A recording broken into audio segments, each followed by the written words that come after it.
You're not multitasking, you're task switching, and it's quietly destroying your time, energy, and focus.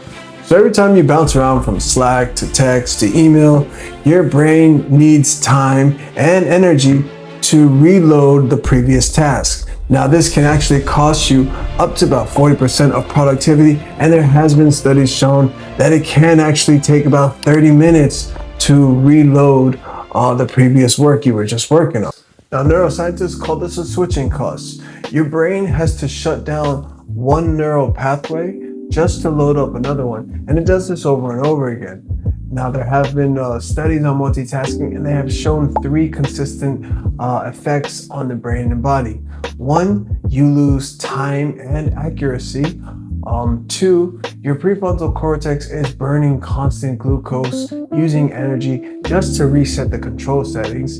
And three, you feel more drained, even though it may feel like you've done a lot, but in actuality, you haven't gotten closer to your goal.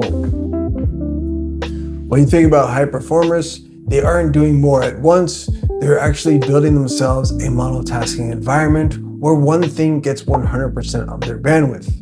If you think of your attention like a magnifying glass, you can warm everything a little bit. However, if you take that magnifying glass and you focus directly on one thing, it will burn right through it.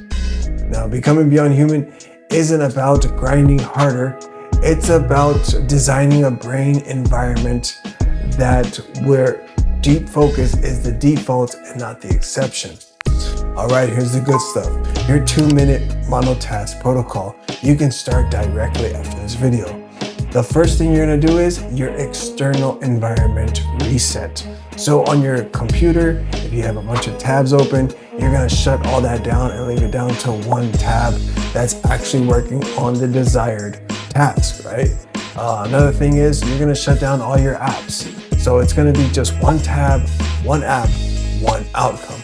The second thing for your external environment is the phone. The notifications, people calling you during this 45 minutes, 60 minutes, however long your work block is. You're gonna tell, I'm busy, don't reach me at this time, or just put it in airplane mode and set it off in the next room. Now, step 2 is your internal environment reset. You're basically gonna have to ask yourself, what is the most important task that I can do in the next 30 minutes? You write down that one answer and get to it. Another thing would be to set your time, 25, 30, 45, 60-minute blocks. Now this time is very important because during that time, you can only do whatever task it is you are doing, okay? And then when that timer goes off, take yourself a little break. Do some push-ups, walk around the room, to go maybe walk outside for 10 minutes. Then you come back and you get back to it. Step 3 is called capture and return.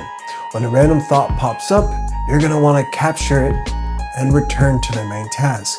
Check crypto, text someone back, a new idea or some shit. Write it down so that you're telling your brain that nothing is lost, but the main task is what is important.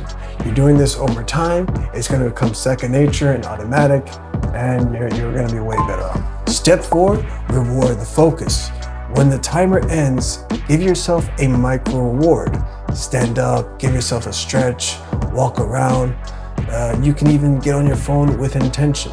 This is basically training your nervous system that deep work leads to dopamine, not scrolling aimlessly like a zombie, right? This is basically installing monotasking as your new baseline.